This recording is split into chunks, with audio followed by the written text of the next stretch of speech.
આજે આ કોતરવાડા ગામની પવિત્ર ભૂમિ ઉપર લોકસભાની ચૂંટણી પત્યા પછી પ્રથમ વખત આભાર વ્યક્ત કરવા માટે અને ગામ લોકોના આયોજનના અનુસંધાને અભિવાદન કાર્યક્રમમાં ઉપસ્થિત છે એવા જિલ્લા કોંગ્રેસ સમિતિના પ્રમુખ આદરણીય ભરતસિંહજી વાઘેલા, ભાઈ શ્રી ઠાકરસિંહભાઈ, માજી ધારાસભ્ય શિવાભાઈ, બીકે જોશી સાહેબ, ટેગાભાઈ, ભાઈ ભલજીભાઈ, બળવંતજી, ઈશ્વરભાઈ,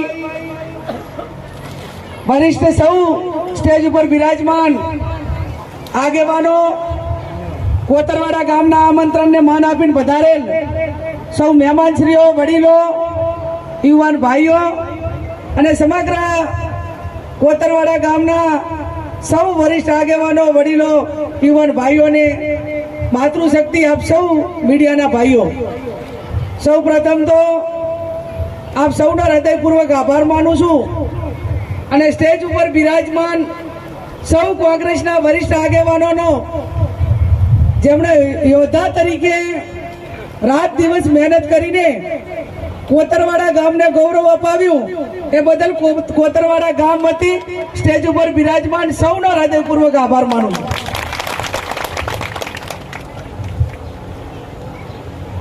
સમગ્ર વિસ્તારમાંથી આજુબાજુના ભાભર તાલુકાના ગામોમાંથી પણ બધા જ પધાર્યા છે.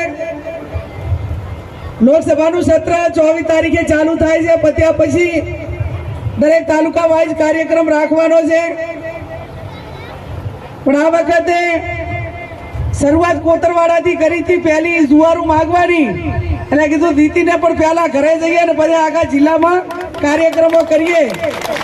એટલે જુવારું ખૂબ સારું આવ્યું છે 18 વર્ષ પછી. એટલે ખૂબ એટલે રાજભાઈ ભાઈ ભાગ કરતા પણ ઘણું હાર્યું છે.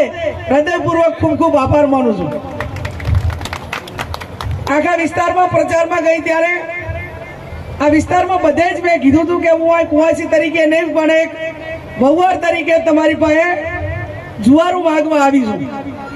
વિવેકપૂર્વકની વાત અને વિવેકપૂર્વકનો જ્યારે આદર મળ્યો હોય ત્યારે ભાઈ ઠાકરસિંહભાઈએ કહ્યું કે આ ગૌરવ એ સમગ્ર બનાસકાંઠાની 18 આલમ 36 કોમે, ચાહે ઠાકોર સમાજ હોય કે કોતરવાડા ગામ હોય, તમને બીજા સમાજોએ મોટા કર્યા છે. 18 આલમ 36 કોમે તમે 5 વર્ષે જ્યાં સુધી આ તમામનું ઋણ ના ઉતરે ત્યાં સુધી, આ 5 વર્ષ તો નહીં પણ પ્રસંગોપાત જ્યારે પણ બીજા સમાજનું ઋણ અદા કરવાનું હોય ત્યારે ઠાકોર સમાજની કોતરવાડાની વિશેષ જવાબદારી થાય છે.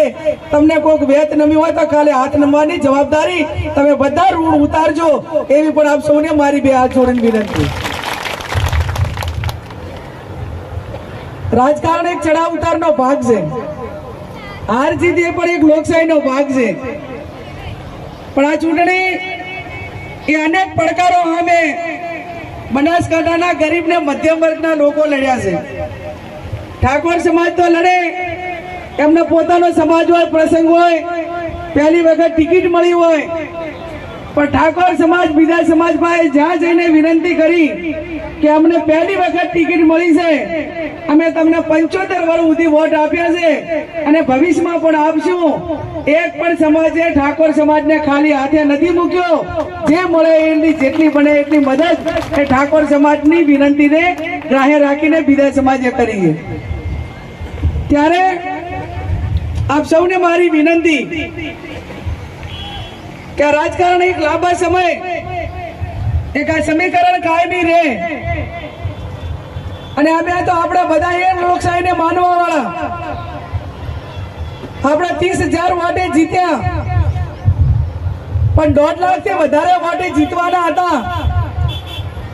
સામે સંસાધનો હોવાના કારણે, વહીવટી તંત્ર એમના હાથમાં હોવાના કારણે ચૂંટણી લડતો સમાજ રાજકીય રીતે ખૂબ કુશળ હોવાના કારણે ક્યાંક દબાવની રાજનીતિને આગળ ધરીને જ્યાં એમના ગામ હતા અહીંયા 85 થી 98% વોટ કરાવ્યા.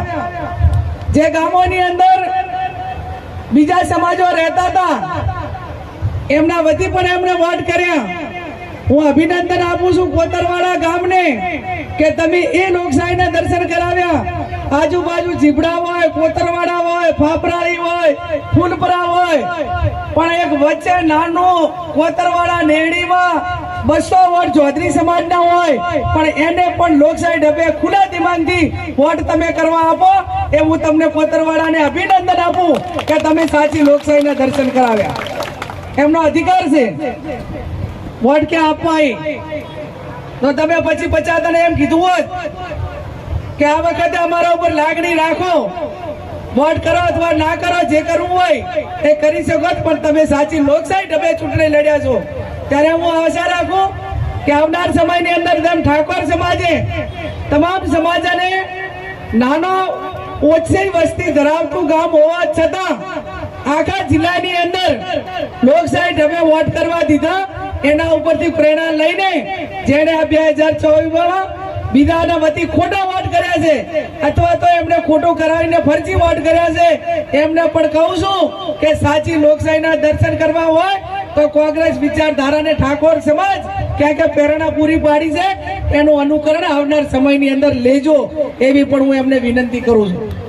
ત્યારે આવનાર સમયમાં તમામ ચૂંટણીઓમાં જ્યાં મદદ કરવાની હોય એ મદદ કરજો. સત્તા આવી છે તે જીરવજો. ક્યાંક મધ્યસ્થી બનવું હોય, 5-25નું સમાધાન કરવું હોય તો ગંઢિયા દઈને સમાધાન કરજો. હગાને ભેગા બેહાડજો, ભયાને ભેગા બેહાડજો. અને ક્યાંક આપણા વતી કોઈ લડ્યો હોય અને એને સરકાર હોય કે કોઈ માથા ભારે માણસો કે હેરાન